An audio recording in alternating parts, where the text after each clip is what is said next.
اب یہ آپ سوشل میڈیا پہ دیکھتے ہیں، وہ ایک کلپ میرے سامنے ہے، تو ایک بندہ کہہ رہا تھا عوام کو کہ بتاؤ بھائی یہ تم چاہتے ہو کہ تمہارے بچے نواز شریف بن جائیں؟ تو کہنے والا کہتا جی نہیں.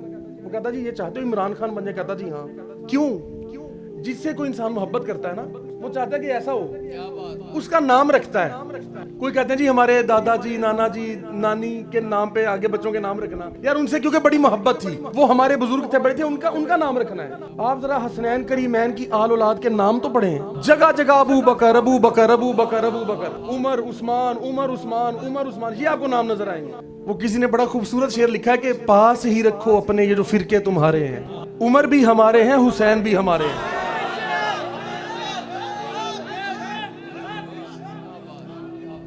جو اہل سنت جن کو اپنا بزرگ مانتے ہیں، خواہ وہ اعلیٰ حضرت ہوں یا مجدد الفسانی ہوں، جتنے بڑے بزرگ ہیں، انہوں نے بات لکھ دی ہے کہ نبوت جس کو بھی ملی آقا علیہ السلام کے وسیلے سے ملی، پہلے نبیوں کو بھی، اور جس کو بھی ولایت ملی، پچھلی امتوں کی بات کر رہے ہیں، پچھلی امتوں میں جس کو بھی ولایت ملی، اور اس امت میں بھی پچھلی امت میں بھی جس کو بھی ولایت ملی، مولا علی شیر خدا کے وسیلے سے ملی، جس کو بھی ملی. حالانکہ مولا علی ظاہری لحاظ سے بھی آپ کی ولادت نہیں ہوئی تھی. وہ فرماتے ہیں لیکن اس سے آگے یہ بھی یاد رکھنا کہ اس ولایت کے ساتھ جب فیض نبوت میں سے حصہ دینا ہو تو پھر عثمان غنی کی مہر لگتی ہے، اور فیض نبوت میں سے خاص فیض عطا کرنا ہو تو فاروق اعظم اور صدیق اکبر کا وسیلہ دینا پڑتا.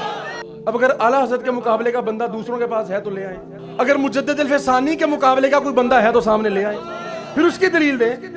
حضور کی زیارت ہوئی اور حضور نے فرمایا کہ وہ جو تمہارا سوال ہے نا، اس کا جواب ہے ابو بکر، کہ انبیاء کے بعد سب سے اول، سب سے افضل حضرت سیدنا صدیق اکبر ہے. صدیق اکبر فرمانے لگے میں نے خود رسول اللہ سے سنا ہے کہ جنت کی ٹکٹیں تو علی نے بانٹنی ہیں. سبحان اللہ. مولا علی شیر خدا فرمانے لگے اے ابو بکر آپ کو بھی بڑا مبارک ہو. کیا فرمایا؟ کیا بات؟ فرمایا کہ میرے آقا نے فرمایا ہے کہ علی جنت کی ٹکٹ بس اس کو ہی دینا جس کے دل میں صدیق اکبر کی محبت ہو. ہمیں کوئی کہیں جی ہمیں پتہ لگے بھی سب سے افضل عثمان غنی ہے تو ہم کہیں گے ٹھیک ہے جی. ہمیں پتہ چلی جی مولا علی صدیق اکبر سے افضل ہے، ہم نے کہنا ٹھیک ہے. ہمارا تو کام ہی نہیں ہے کوئی، ہمارا کام ہے یس سر، بس جی جو ہمیں بتایا گیا جی ہم تو اس پہ قائل ہیں. یہ ایک سوال بھیجا جی کہ ایک طبقہ اہل بیت کو عظیم جانتا ہے اور ایک طبقہ خلفائے راشدین کو. ایک سادہ مسلمان کے لیے رہنمائی فرما دیں کہ کون افضل ہے. یعنی عام طور پہ یہ سوال بڑا کیا جاتا ہے، سوشل میڈیا پہ بھی اس کی بڑی بھرمار ہے ایسی باتوں کی. تو ایک بات ذہن میں رکھ لیں، سب سے پہلی چیز جو ہمارے ذہن میں ہے، صحابہ کرام جو کم و بیش 1.25 لاکھ صحابہ ہوئے، اور اہل بیت سے جو ہمارے ذہن میں حضور شیر خدا علی المرتضیٰ اور سیدہ پاک حسنین کریمین ان کی آل اولاد، اگر تو یہ ذہن میں ہے، اس کے بعد میں ایک الگ بات پیش کرتا ہوں، اگر تو ذہن میں یہ ہے تو اس میں کوئی شک نہیں کہ اہل بیت افضل ہے، کوئی شک نہیں، یہ بحث کی بات ہی نہیں ہے کہ اہل بیت افضل ہے.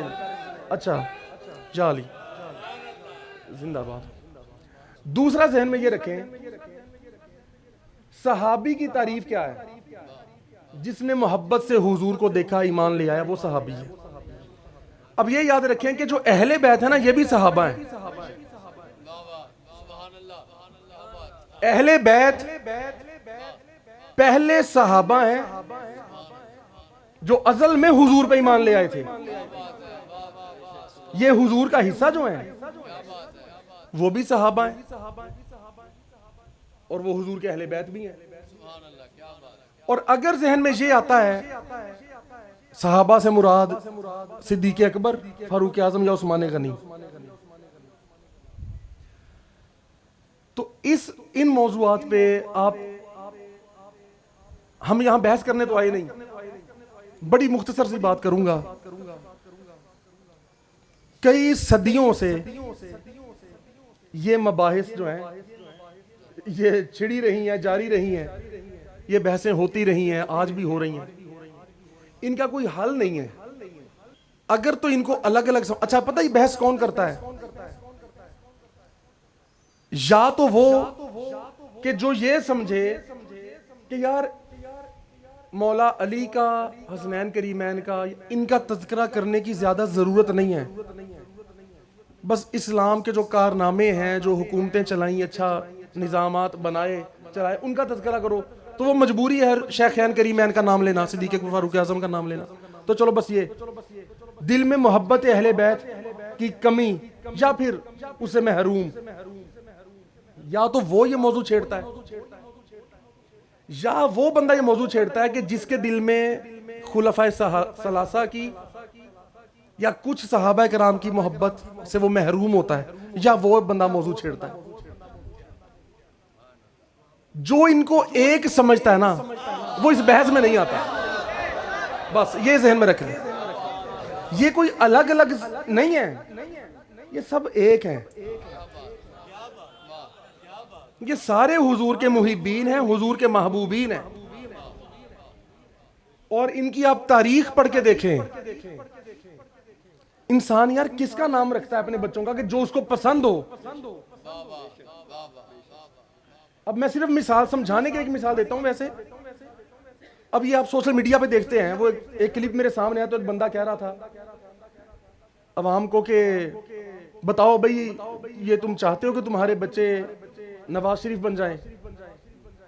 تو کہنے والا کہتا جی نہیں. وہ کہتا جی یہ چاہتے ہو عمران خان بن جائے؟ کہتا جی ہاں. ایک مثال دے رہا ہوں. کیوں؟ جس سے کوئی انسان محبت کرتا ہے نا، وہ چاہتا ہے کہ ایسا ہو، اس کا نام رکھتا ہے. کوئی کہتے ہیں جی ہمارے دادا جی، نانا جی، نانی کے نام پہ آگے بچوں کے نام رکھنا، یار ان سے کیونکہ بڑی محبت تھی، وہ ہمارے بزرگ تھے، بڑے تھے، ان کا نام رکھنا ہے. آپ ذرا حسنین کریمین کی آل اولاد کے نام تو پڑھیں، جگہ جگہ ابو بکر ابو بکر ابو بکر ابو بکر، عمر عثمان عمر عثمان عمر عثمان، یہ آپ کو نام نظر آئیں گے. آل رسول کے نام جو ہیں. تو یہ جو فرق ڈالے ہیں نا، یہ ہم نے لوگوں نے یہ کام کیا ہے خراب. وہ کسی نے بڑا خوبصورت شعر لکھا ہے کہ پاس ہی رکھو اپنے یہ جو فرقے تمہارے ہیں، عمر بھی ہمارے ہیں، حسین بھی ہمارے ہیں.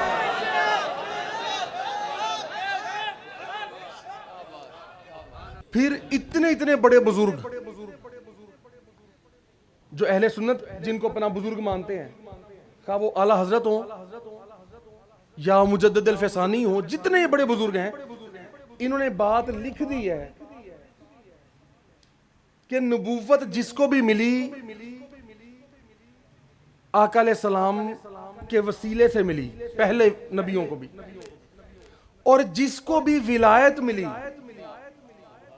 پچھلی امتوں کی بات کر رہے ہیں، پچھلی امتوں میں جس کو بھی ولایت ملی، اور اس امت میں بھی پچھلی امت میں بھی جس کو بھی ولایت ملی، مولا علی شیر خدا کے وسیلے سے ملی، جس کو بھی ملی.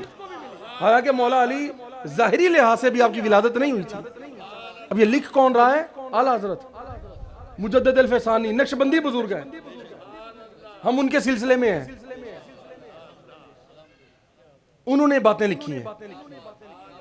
لیکن اس سے یہ شک نہ پیدا ہو جائے کہ یار صدیق اکبر کا نام تو آیا نہیں، فاروق اعظم کا نام تو آیا نہیں، اب کیا کریں؟ وہ فرماتے ہیں لیکن اس سے آگے یہ بھی یاد رکھنا کہ اس ولایت کے ساتھ جب فیض نبوت میں سے حصہ دینا ہو تو پھر عثمان غنی کی مہر لگتی ہے، اور فیض نبوت میں سے خاص فیض عطا کرنا ہو تو فاروق اعظم اور صدیق اکبر کا وسیلہ دینا پڑتا ہے. یہ خلاصہ ہے جی ساری باتوں کا. اب اگر جس ایک بندے کی رد میں کسی کی دلیل دینی ہو نا تو اس کے لیول کا کوئی بندہ چاہیے ہوتا ہے. اب اگر اعلیٰ حضرت کے مقابلے کا بندہ دوسروں کے پاس ہے تو لے آئیں، اگر مجدد الفسانی کے مقابلے کا کوئی بندہ ہے تو سامنے لے آئیں، پھر اس کی دلیل دیں. باقی حضرت امام زین العابدین کے، امام باقر، امام جعفر صادق، ان کے اقوال آپ پڑھ لیں. جو اقوال اور جو مسودے مولا حسین پاک سے منسوب کیے جاتے ہیں وہ پڑھ لیں. حضرت علی کے جو مستند کتابوں سے حوالے مل جائیں آپ کے اقوال وہ پڑھ لیں، اس میں سارا عقیدہ واضح ہے. یہ مستند کتابیں. جب کسی نے مولا علی سے پوچھا آپ کے شہزادے نے کہ ابا جان حضور کے بعد سب سے افضل کون ہے, سب سے افضل, فرمایا کہ ابو بکر. کہا جی اچھا اس کے بعد, ان کے بعد, فرمایا عمر. تو خیر یہ دلائل دینے کا وقت نہیں ہے, یہ باتیں ساری ہو گیا. میں آپ کو اس سے اگلی بات بتاتا ہوں. دلائل اور بحثیں تو ہوتی رہی.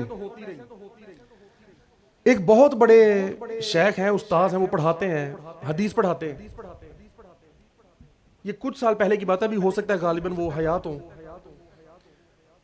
اور وہ ادارہ منہاج القرآن میں, یہاں پہ جو لاہور میں ادارہ ہے نا, وہاں پر پڑھاتے تھے. انہوں نے اپنے شاگردوں کو کہا کہ بچوں بات سنو, آج ہمارا نا جو موضوع اب ہم کتابیں جو پڑھیں گے اس میں بہت سی احادیث تم پڑھو گے, سیدنا علی شیر خدا کی شان میں بھی آئیں گی, صدیق اکبر کی شان میں بھی آئیں گی. اور تو انہوں نے فرمایا کہ احادیث دونوں کی شان میں اتنی زیادہ ہیں اور ان دونوں کے اتنے فضائل ہیں کہ اگر کوئی عام بندہ اٹھ کے کتابیں پڑھنا شروع کر دے خود سے تو اس کو سمجھ نہ آئے کہ میں کس کو افضل کہوں. تو یہی تو اہل سنت کا عقیدہ ہے کہ سب وراء الورا ہیں, سب کی شان سمجھ سے باہر ہے. تو کہتے کہ میں اتنا پرانا استاد ہوں, میں نے اتنی حدیث پڑھی, اتنا کچھ پڑھایا. وہ فرماتے ہیں کہ میں نے ایک دن نا سوچا کہ یار کبھی یہ ہمیں عقیدہ واضح ہونا چاہیے کہ چلو آخر کار کوئی کہتا ہے جی صدیق اکبر کو افضل البشر کہو, کوئی کہتا ہے جی نہیں جی حضور کے بعد بس مولا علی ہی سب سے افضل ہیں. تو ہم کیا کریں؟ وہ کہنے لگے کہ جی میں نے کسی سے پوچھا کہ یار کوئی روحانی طریقہ نہیں ہے یہ بات سمجھنے کا. ظاہری تو بڑی بحثیں ہیں, جس کے دلائل سن لو بندہ کہتا ہے واقعی. جو اگر آپ کو کوئی یہ ثابت کرنے لگے کہ علی شیر خدا, افضلیت علی المرتضیٰ, تو وہ جب آپ باتیں سنیں گے تو آپ لاجواب ہو جائیں گے کہ واقعی یار اب کیا کریں.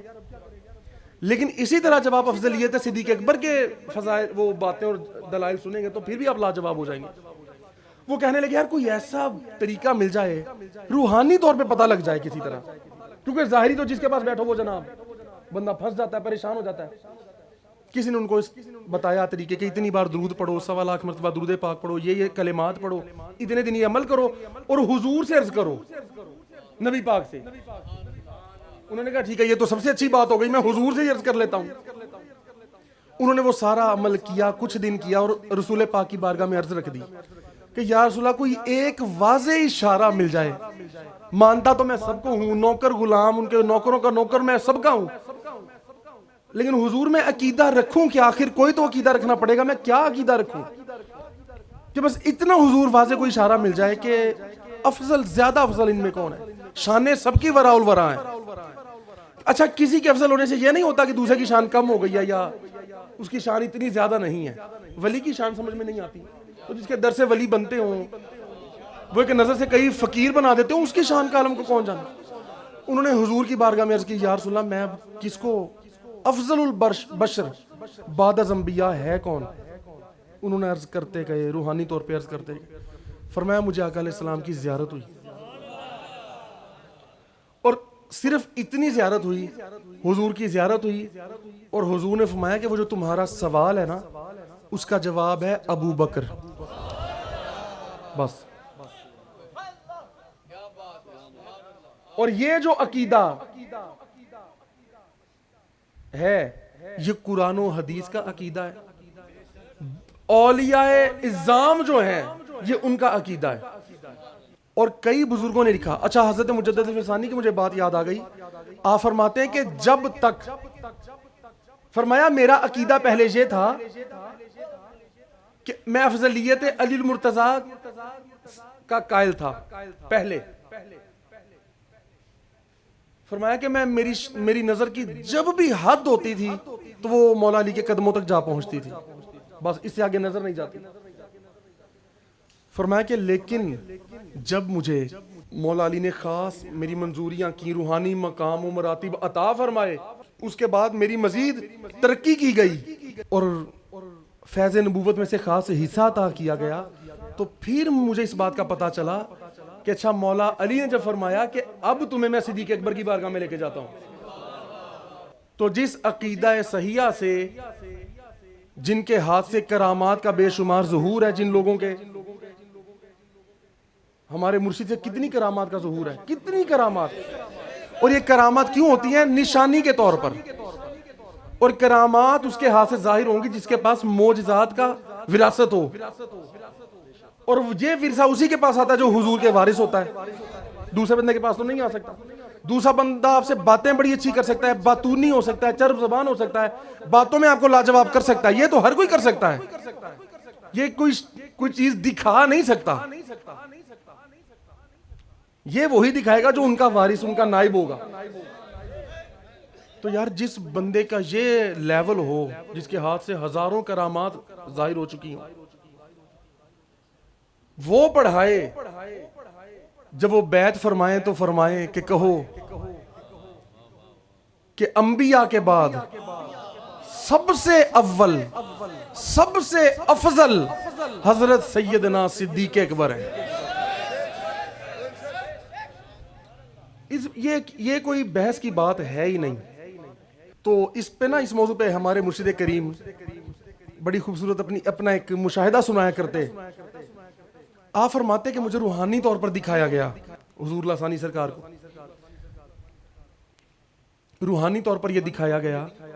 فرمایا کہ میں نے دیکھا کہ ایک بڑی خلق لوگ موجود ہیں، جمع غفیر ہے، تو ایک شہنشاہی انداز میں ایک تخت لگا ہوا ہے اور ایک کرسی ہے بڑی عالی شان.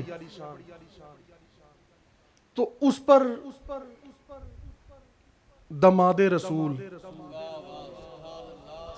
زوج بطول، بابا حسنین، شیر خدا علی المرتضیٰ جلوہ فرما ہے. فرمایا کہ آپ کے آگے 2-3 لائنیں لگی ہوئی ہیں لوگوں کی، اور ایک ٹیبل ہے، اور اس پہ کچھ جیسے ٹکٹس ہوتی ہیں نا، یوں پڑی ہیں. ایک وہ ہیں جن کو وہ جنتی ہونے کی ٹکٹ دے رہے ہیں، بشارت دے رہے ہیں. اور ایک وہ ہیں جن کو وہ ولی ہونے کی وہ بشارت دے رہے ہیں. اور ایک وہ ہیں جن کو اعلیٰ ولی بننے کا وہ سند دے رہے ہیں. تو فرمایا جنتی بھی اور اولیاء بھی، عام جنتی بھی، کیونکہ ولی ہونا جنتی سے بڑی بات ہے نا. ویسے یہ تو عقیدے کے لیے نعرہ لگتا ہے کہ ہر صحابی نبی جنتی جنتی، یہ شان کے لحاظ سے کوئی اتنی بھی خاص بات نہیں ہے. صحابہ کے لحاظ سے وہ تو ہر ولی جنتی ہے، تو صحابی تو پھر صحابی ہے، صحابہ کی شان تو اس سے بھی اوپر ہے. لیکن کیا ہے کہ یہ لوگوں نے جو گڑبڑیشن کی ہے، اس کو سمجھانے کے لیے پھر ایسے نعرے اچھے رہتے ہیں، عوام میں ہونے چاہیے. تو آپ فرماتے کہ مولا علی شیر خدا وہ ٹکٹیں بانٹ رہے ہیں. تو فرمایا کہ مجھے اسی وقت وہ حدیث پاک سامنے آ گئی کہ فرمایا کہ جنت کی، جو سادی زبان میں آپ کو عرض کر رہا ہوں، جنت کی ٹکٹیں علی بانٹے گا. وہ حدیث پاک یوں ہے نا کہ ایک جگہ پر مولا علی کا اور صدیق اکبر کا آمنا سامنا ہوا، آپ تشریف لائے، ملے. تو صدیق اکبر نے فرمایا کہ اے علی آپ کو مبارک ہو، آپ کی تو بڑی شان ہے. فرمایا اے ابو بکر کیا شان ہے، کیا بات ہے؟ فرمایا، صدیق اکبر فرمانے لگے میں نے خود رسول اللہ سے سنا ہے کہ جنت کی ٹکٹیں تو علی نے بانٹنی ہیں. سبحان اللہ. فرمانے لگے مولا علی شیر خدا فرمانے لگے اے ابو بکر آپ کو بھی بڑا مبارک ہو. کیا؟ فرمایا کیا بات؟ فرمایا کہ میں بتاتا ہوں کہ رسول پاک نے کیا فرمایا ہے. فرمایا کہ میرے آقا نے فرمایا ہے کہ علی جنت کی ٹکٹ بس اس کو ہی دینا جس کے دل میں صدیق اکبر کی محبت ہو، ٹکٹ ملنی اس کو ہے. تو بس یہ بات ہمیشہ یاد رکھیں، یہ کوئی مناظروں کی، دلائل دینے کی یہ باتیں ہی نہیں ہیں. یہ سبھی ایک ہیں. وہ اعلیٰ حضرت فرماتے ہیں کہ تیرے چاروں ہمدم ہے، یک جان یک دل، ابو بکر و فاروق و عثمان علی ہے. بس ان سب کو ایک سمجھیں، اور یہ سبھی وراء الورا شانوں والے ہیں. باقی وہ انہوں نے بتا دیا کہ ہم میں افضل کون ہے.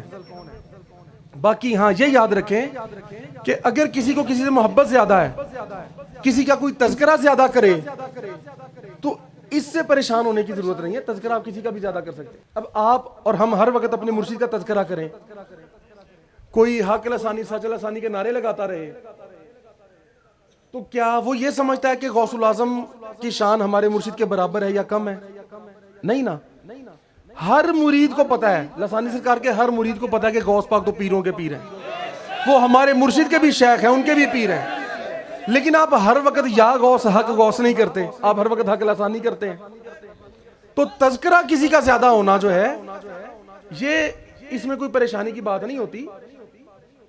اگر کسی کی محبت یا دھیان زیادہ ہے وہ 100 بار کرے, لیکن پتہ ضرور ہونا چاہیے کہ عقیدہ کیا ہے. بس یہ اس میں کمی نہیں ہونی چاہیے. ہمیں کوئی کہے جی ہمیں پتہ لگے بھی سب سے افضل عثمان غنی ہے, تو ہم کہیں گے ٹھیک ہے جی. ہمیں پتہ چلی جی مولا علی صدیق اکبر سے افضل ہے, ہم نے کہنا ٹھیک ہے. ہمارا تو کام ہی نہیں ہے کوئی, ہمارا کام ہے یس سر, بس جی جو ہمیں بتایا گیا جی ہم تو اس پہ قائل ہیں. تو ہمیں اس سے کیا کہ کون حضور کے کتنا قریب ہے, ہم نے تو سب کو ماننا ہے. وہ بتا دیں, انہوں نے بتا دیا ٹھیک ہے, اور انہوں نے بتا دیا کہ افضل الخلق بعد از انبیاء صدیق اکبر. باقی میں نے پھر عرض کر دیا کہ اوورآل اگر صحابہ کرام دوسرے ان سے آپ دیکھیں تو پھر تو ظاہر ہے اس میں کوئی شک نہیں کہ اہل بیت ہی افضل ہیں. لیکن یہ جو ہے نا 10-5 لوگ خلفائے راشدین, اب خلفائے راشدین میں مولا علی بھی شامل ہے اور امام حسن بھی شامل ہے. تو پھر اگر سیدہ پاک یا مولا حسین پاک یا آپ کے مزید شہزادے شہزادیاں, تو آپ ان کے بارے میں آپ احادیث پڑھتے ہیں, سنتے ہیں کہ یہ مراکز محبت ہیں. ان کا تو ایک ایک فرد جو ہے وہ مرکز محبت ہے. تو باقی ٹھیک ہے, باقی ہر کسی کی کوئی خاص کوئی انفرادیت ہوتی ہے اور جزوی شان ہر کسی کی الگ الگ ہوتی ہے. تو وہ کئیوں کے پاس کئی ایسی شانیں ہیں جو کسی اور کو ان پہ ظاہر نہیں کی گئی. اتنا سا یہ عقیدہ ہے. اللہ تعالی ہم سب کو سچے عقیدے پہ استقامت عطا فرمائے, اور اللہ کریم اپنے ان پیارے محبوبوں سے محبت کرنا ہمیں عطا فرمائے. اگرچہ یہ دعا ہماری اوقات حیثیت سے بڑی ہے, ہم اس قابل نہیں ہے کہ ہم یہ دعا مانگیں. ان کی محبت بہت بڑی چیز ہے, لیکن یہ فقط اس کا فضل اور اس کا احسان ہے کہ وہ محبت عطا فرمائے. اور دعا کریں مالک ہمیں ان محبتوں پہ استقامت عطا فرما دے, ان عقیدتوں پہ اور سچے رستے پہ استقامت عطا فرمائے, اور اپنے محبوب کا جو ان کا مشن ہے اللہ رسول کا, ان کے محبوبوں کا, اللہ کریم ہمیں اس کا حصہ بنائے, اور ہمیں اس کے پھیلاؤ کا اور اس میں اچھائی مزید پیدا کرنے کا, لوگوں تک پہنچانے کا اللہ ہمیں ذریعہ بنائے. سبب خیر و سبب ہدایت مالک ہم سب کو بنا دے.